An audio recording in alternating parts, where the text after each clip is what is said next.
Mahmudullah Riyad is there. যখন একটা 19 বছর বা 20-22 বছরের ছেলে যখন মাহমুদুল্লাহ রিয়াদের এক্সপিরিয়েন্সটা আপনি আপনি যখন ওরা এক্সপিরিয়েন্স করবে। একসময় বাংলাদেশের ক্রিকেটে সবচেয়ে বড় প্রশ্ন ছিল পঞ্চপাণ্ডবের বিকল্প তৈরি হচ্ছে কিনা তা নিয়ে।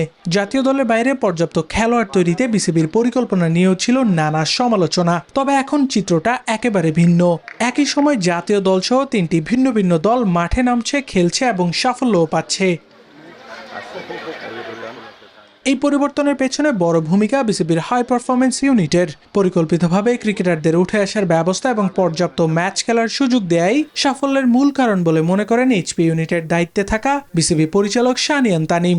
যুক্তরাষ্ট্রের 1 নম্বর জিম চেইন গোল্ড জিম এখন আবারও বাংলাদেশে। বসুন্ধরা আবাসিক এলাকা ও বসুন্ধরা সিটি শপিং মলে।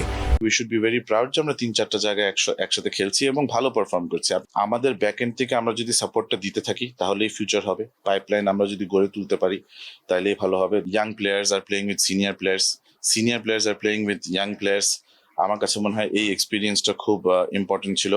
শুধু জাতীয় দলের খেলোয়াড় তৈরি নয়, ভবিষ্যৎ প্রয়োজনের কথা মাথায় রেখে একাধিক পর্যায়ে ক্রিকেটারদের সঙ্গে দেশীয় কোচদের প্রস্তুত করাই এখন মূল লক্ষ্য বলে জানিয়েছেন বিসিবির এই পরিচালক।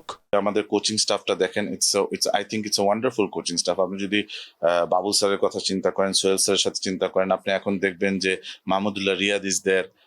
আপনার যখন একটা 19 বছর বা 20-22 বছরের ছেলে যখন মাহমুদুল্লাহ রিয়াদের এক্সপিরিয়েন্সটা আপনি যখন ওরা এক্সপিরিয়েন্স করবে, তখন আমার কাছে মনে হয় যে ওরা অনেক কিছু এখান থেকে শিখবে। সাকিব তামিমদের বিকল্প কোথায় একসময় যে প্রশ্ন ছিল ক্রিকেট পাড়ায়, সেখানে এখন আলোচনাটা অনেকটাই বদলে গেছে। বিসিবির দূরদর্শী পরিকল্পনায় 1-2 তারকার উপর নির্ভর না করে এখন তৈরি হচ্ছে একাধিক বিকল্প।